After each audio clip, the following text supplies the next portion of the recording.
Bonjour à toutes et tous. Alors chacun fait un peu comme il l'entend, mais moi je pense que couvrir le sol, c'est le protéger.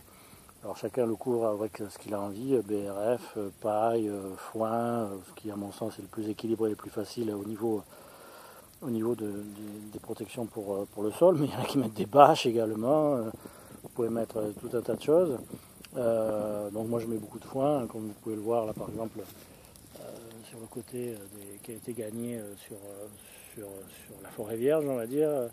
Il y a du foin, là aussi il y a pas mal de foin qui a été répandu l'année dernière. Bon, depuis là, c'est normal, hein, la végétation a repris ses droits.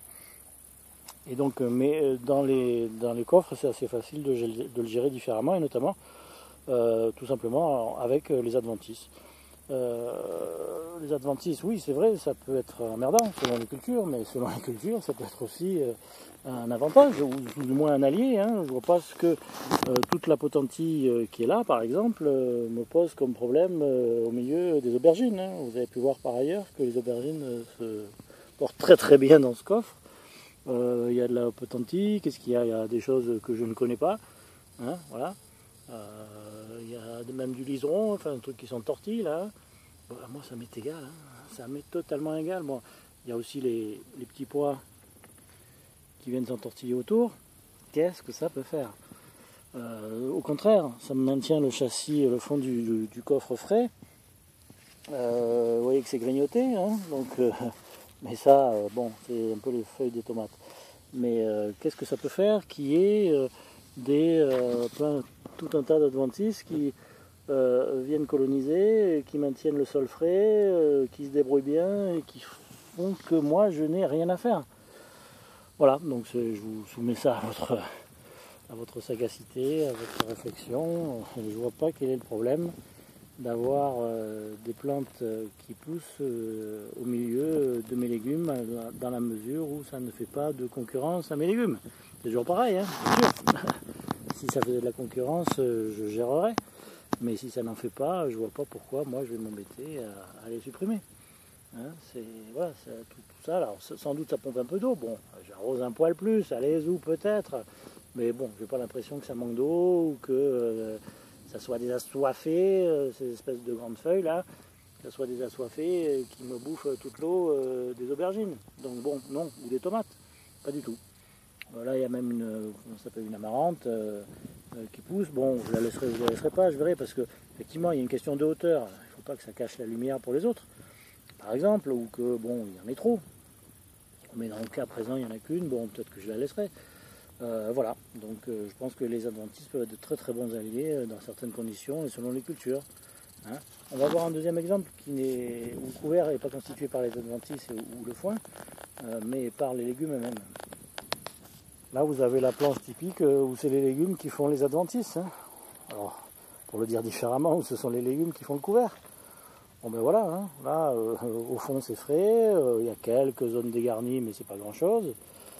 Vous avez une courgette, une deuxième courgette, et puis le reste c'est quelques tomates également, enfin une tomate là. Et puis le reste, c'est les carottes qui font le couvert. Ben voilà, hein, c'est tout simple, hein, il n'y a pas besoin de beaucoup batailler.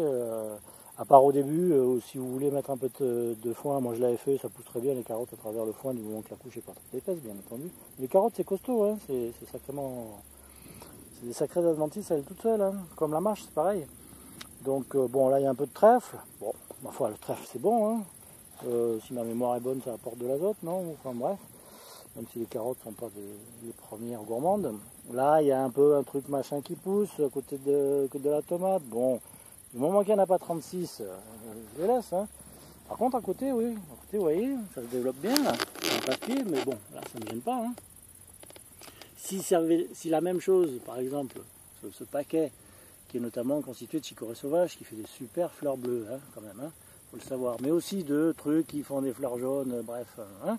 Si ça avait été au milieu, je l'aurais viré, ça c'est sûr. Bon, là il y en a une, je la surveille. S'il y en avait 10, je la virerais. Bon, il y a un peu d'aquilé qui dépasse. J'en ai enlevé au début, l'aquilé, ouais, j'en ai enlevé. Ouais, ça c'est l'aquilé, ça. J'en avais enlevé un peu au début. Ça c'est un peu de potentille aussi. Bon, tout ça c'est au fond, plus ou moins, ça essaye de dépasser, de sortir la tête de l'eau et du couvert de carottes, mais bon, ça n'empêche pas les carottes de pousser. Hein. Là vous avez un petit machin, là, ça fait des petits tortillons avec des petites fleurs bleues. Why not? Là vous avez une petite feuille de, je sais pas si c'est de la salade sauvage ou un truc dans le goût là, du trèfle. Bon, aucun problème pour mes carottes. Hein. Le sol est protégé, c'est l'essentiel, les légumes poussent, tout va bien. Troisième exemple de couvert, hein, et c'est un couvert qui est, j'ai presque envie de dire destructeur, hein, c'est les tomates et les courgettes, hein, parce que dessous c'est nuit noire. Hein. Donc là aussi, hein, ils ont vite pris le pas sur le reste et dessous il reste pas grand chose. Hein. Alors, on peut essayer de s'approcher, mais bon, il y a quoi? Il y a un peu de potentilles, j'avais laissé un peu de foin, donc il y a un peu de potentilles qui sort, mais ça va pas bien loin. Hein. Là, la course à la lumière, elle a été exploitée par les tomates et les courgettes. Donc là encore, c'est les légumes qui font le couvert. Le petit reste de foin confère une fraîcheur au sol, lui permet de rester à une température sympathique. Voilà, en gros, la différence entre le fond des coffres et l'extérieur, c'est 3, 5, 7 degrés. Hein, ça dépend des moments, mais bon, ce qui est intéressant, c'est qu'on gagne de la fraîcheur en été et de la chaleur en hiver avec ces coffres finalement. Ce qui n'était pas le but initial. Le but initial, c'était uniquement de gagner de la chaleur en hiver, mais je découvre qu'on gagne aussi de la chaleur, de la fraîcheur en été, ce qui n'est pas si mal. Effectivement, tout ça, ça fait un sacré paquet d'ombre. Hein. Et du coup, le soleil passe et la lumière passe très mal. Ce qui n'empêche pas d'ailleurs les fruits de mûrir. Hein. Je vous le dis tout de suite, hein, puisque c'est la chaleur qui les fait mûrir et la trop grande chaleur ne les fait pas mûrir. Et la chaleur juste adéquate leur convient mieux que la grande chaleur. Alors peut-être que quand les températures vont commencer à descendre, il va falloir un peu gérer tout ça pour que au fond ça soit une température convenable. Mais je pense pas qu'il y aura beaucoup de soucis avec les adventices. Comme quoi finalement les légumes font le boulot, hein. Vous n'avez pas besoin de vous fatiguer. Hein. À mon sens, il faut avoir une bonne gestion de ces légumes. Alors peut-être les mettre un petit peu plus serrés que la normale, mais voilà, c'est tout. Après, les adventices, elles s'écrasent. Hein. Elles peuvent pas pousser, tout simplement. Hein. Voilà pour ce petit topo sur les adventices amis, les adventices légumes, et voilà. Comment cohabiter, faire cohabiter et travailler le moins possible.